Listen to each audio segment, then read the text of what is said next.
The world is watching the border between Poland and Belarus. Today, this border is the epicenter of a major international crisis. Russia, China, and Poland are the key players. Russia has moved troops into Belarus, threatening Poland, a NATO and EU member. This isn't just military posturing, it's hybrid warfare, including a migrant crisis. The goal: sow division in the EU, test NATO's resolve, and assert Russian dominance. Poland has responded with force, deploying soldiers, building fences, and closing crossings. The Poland-Belarus border now signals a new era, a new Iron Curtain across Europe. China and Russia call their relationship a no-limits partnership. But the reality is more complicated. China's support for Russia is pragmatic, not loyal. Beijing's main goal: secure cheap energy and protect its trade routes, especially the Belt and Road Initiative. The railways through Russia and Belarus into Poland are critical for China's exports to Europe.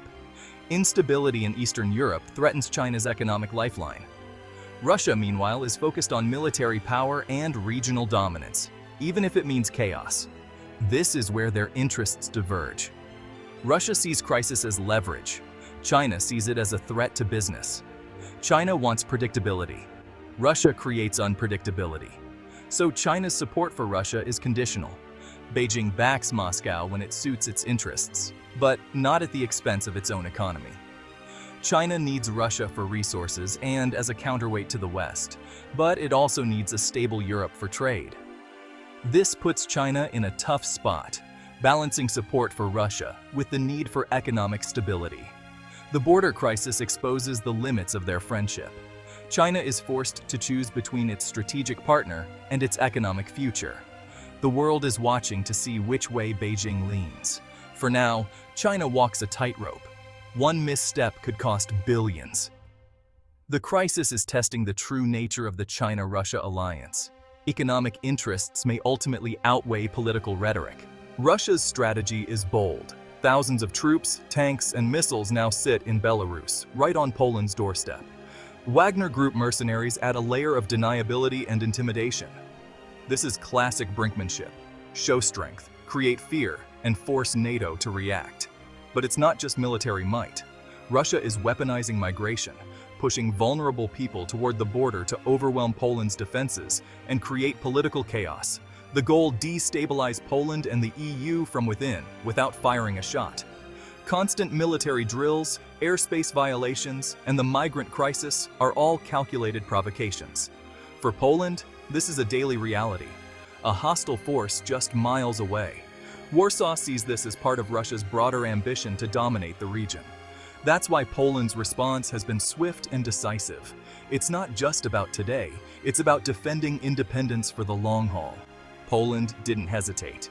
The government deployed over 10,000 soldiers to the Belarus border. Their mission: support border guards, patrol the frontier, and stop illegal crossings. Poland built a steel wall with cameras and sensors, a powerful symbol of resolve. The wall makes it harder for migrants to cross and sends a clear message to Moscow, and Minsk, Poland, controls its borders. The most dramatic move? Shutting down major road and rail crossings, including Tiraspol-Brest. This halted the flow of goods between Asia and Europe, imposing real costs on Belarus and Russia. Poland used its strategic location as leverage, showing aggression would have consequences. The border region is now a militarized zone. Soldiers, walls, and empty crossings define the new reality. Poland's actions are a model of resolve, using military, structural, and economic tools to defend sovereignty. No longer a passive victim, Poland has changed the crisis dynamics. The world is taking notice, including China. The border is now a front line in a much larger struggle. Poland's stand is reshaping the balance in Eastern Europe. Poland's border closure sent shockwaves far beyond Europe. China was the biggest economic casualty. The new Silk Road rail route, vital for China's exports, was suddenly severed. Thousands of containers were stranded, supply chains thrown into chaos, and billions in goods stuck in limbo. European companies waited. Chinese exporters faced losses and angry customers. Beijing was furious. Its Belt and Road Initiative depends on stability, not disruption. The crisis exposed a vulnerability a single European country could hold China's grand project hostage. Chinese officials scrambled, caught between not wanting to condemn Russia and needing the trade route reopened. The incident forced China to confront the cost of Russia's destabilizing actions. The No Limits friendship found a very real, very expensive limit. China's economic ambitions collided with geopolitical reality. The crisis made clear, Russia's games can hurt China's bottom line. For Beijing, stability is now a top priority. The world saw just how fragile global trade can be. The crisis has set off alarm bells across Europe. The EU is debating tough new sanctions on Russia, targeting energy, finance, and even visas for Russian citizens. The goal: make aggression too costly for the Kremlin. Some argue for a visa ban to pressure ordinary Russians. Others worry it punishes the wrong people.